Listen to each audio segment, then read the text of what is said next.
Grid functions: sorting, filtering, reorganising, and freezing columns in the grid. Expert estimation allows you to sort the grid by any column. Simply click on the column header to sort by that column, alphabetically or numerically, depending on the content of the column. Click again to reverse the order. The black chevron that appears here will indicate which column you are sorting by and by what order. You are also able to sort by multiple columns. After sorting by the first column, hold down Shift and click another column header to sort by that column as well. In this case, the items in the grid will be ordered by values in the first column and then the second column. If you hover your cursor over the column header, you will see the filter key appear here. This allows you to filter the grid for just the items that match a certain criteria.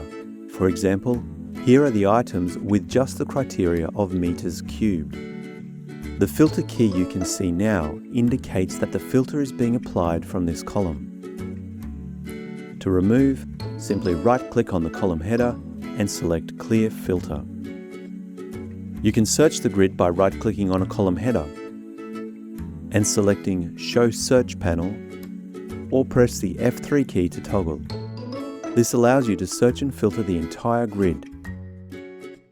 You can also custom freeze columns so they are always visible when you scroll. On the header row at the top of the grid, right-click on a specific column that you want to freeze to the left or the right of your screen and select Fixed Style. You can freeze the column you are on so it always appears on the left when you scroll or appears on the right when you scroll. You can even fix one column to the left and a different column to the right.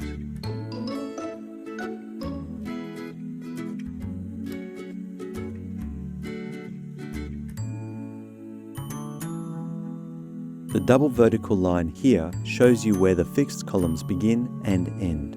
The Undo button will undo data in the grid, but not undo changes you make to the layout. To restore the original layout, press Restore Layout in the ribbon menu. These grid functions work in the Direct Cost Schedule, Overhead Cost Schedule, Resource Explorer, and most other grids in the application. And that's an introduction to simple sorting, searching, reorganizing, and freezing columns in the grid. For information on grid function, have a look at the knowledge base articles linked below this video. If you have any further questions, we'd love to hear from you. Contact us on our 24/7 support number or via email. We're always happy to help you with ways to improve your workflows and efficiency and help make your estimating faster and more accurate.